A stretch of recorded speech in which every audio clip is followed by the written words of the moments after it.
Hi, and welcome back. If you guys have been following me at all, then you know that, well, I've decided to get rid of the kind of sterilizer that I was using before and replace it with something a little bit better.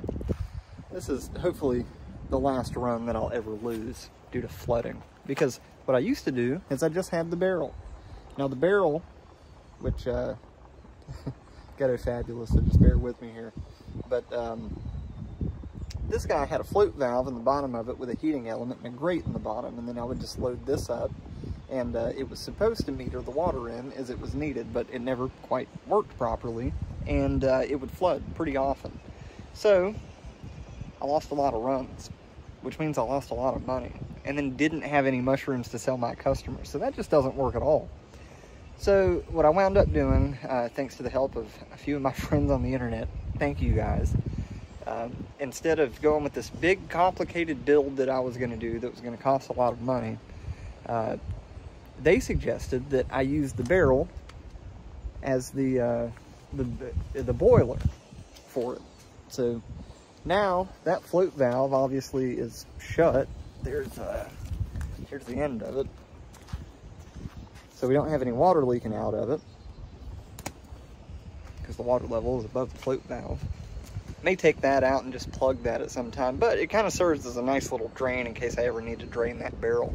But after that was done, I took this PEX pipe, which is super hot because I've got steam running through it now, and then just attached it to the drain port down here on this 170-gallon stock tank. And then I covered it with a tarp after I loaded some fruiting blocks in it. But right now, so generally speaking, I have a 4,500 watt, 240 volt heating element in my barrel. However, the last time, which was about the 12th or 13th time now that I had to replace it, I went with a 3,500 watt element just for the simple fact that it was a little bit shorter and seemed like it would interact with the float on the float valve less, because the other one would touch it from time to time. So anyway, that's what I went with. That's what I have in here. Started this thing at noon today. It's now 6 p.m. So it took about 6 hours to get up to temperature. But if we walk right over here, like I said, I just put a tarp on it and then I put some rope and cinched it shut. But I mean, it's steaming. It's definitely steaming in there. It's not hot enough to burn me or anything like that. But I just left for a little bit and then came back, and I think it's just now finally gotten up to temperature, but we're definitely steaming. It's definitely traveling through the pipe and into the trough, so that's good. We got plenty of steam up here. You can hear it whistling a little bit. I had drilled like 4 holes in here. So by the way, you really don't want to build any pressure in here because that makes this a bomb.